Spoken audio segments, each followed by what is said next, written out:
Boris Bondarev, welcome to the program. I want to start by asking you some news that has arrived here in Washington, and that is U.S. intelligence says that it does not believe Vladimir Putin is even interested in these peace negotiations. And let me quote, "We have zero intelligence that Putin is interested in a real peace deal right now." This according to one of the congressional officials here. He thinks he's winning. Tell me how you react to that. I personally find these statements very close to reality. I think it is everything that we see is telling us that Vladimir Putin is sure that he can achieve his goals, so to say, to subjugate Ukraine without any other concerns by force in I think in a few months. So he doesn't really need any negotiations and any deal because he's sure he can get what he wants himself. Do you think he can? Because you quit and resigned in protest over the Russian invasion of Ukraine. Do you think after 3 years in which the Russians are bogged down, despite some little small territorial gains here and there over the last year, can he win? If we speak about Ukraine that loses its ability to defend itself, then I think it's possible. It's not about Russian armies being bogged down in Ukraine. It's about that Ukraine may lose its will to defend because they may feel betrayed by its Western allies. And then Russia has a lot more manpower. And the value of human life in Russia, we see, is very low. Putin can waste thousands and thousands of Russians just to break through Ukraine, and it's that's why he has still resources. He has still resources, and yes, he may win if Ukraine is not supported for quite a long time.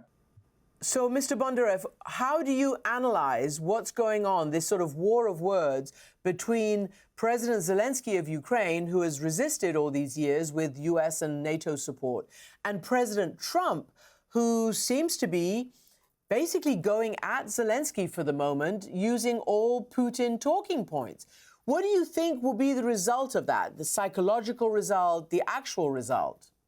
Well, first of all, I think it wouldn't improve the morale in Ukrainian armed forces and in Ukrainian society. And they will ask themselves, maybe it's time to stop, maybe it's time to find some agreements with Russia, though it's not very possible. So this U.S. rhetoric against Ukrainian authorities is very, very against the very basics that the United States had been for since the beginning of this war. And of course, it plays in the hands of Putin. So I have no clue why the United States turns 180 degrees on all its foreign policy priorities. Well, before I get into the talks with Russia, I want you to think, why do you think the United States is doing that? We hear, for instance, from Russian analysts and this and that, people analyzing the Kremlin, that we know why Putin is cozying up to Trump, because he believes that under Trump, America's leadership gets even weaker. And that suits him, it suits China, it suits everybody just fine. Why do you think this 180 is happening, though, from the U.S. side? Well, I'm not an expert on American politics, of course, but my impression is that first, President Trump wants to have his own personal foreign policy foreign policy success in ending this war, as he promised to his voters. And second, I think he may still believe that he can succeed in splitting Russia from China. And that's been a very popular American foreign political narrative for years, that Russia can be somehow put against China. So the United States could focus on its strategic competition with China.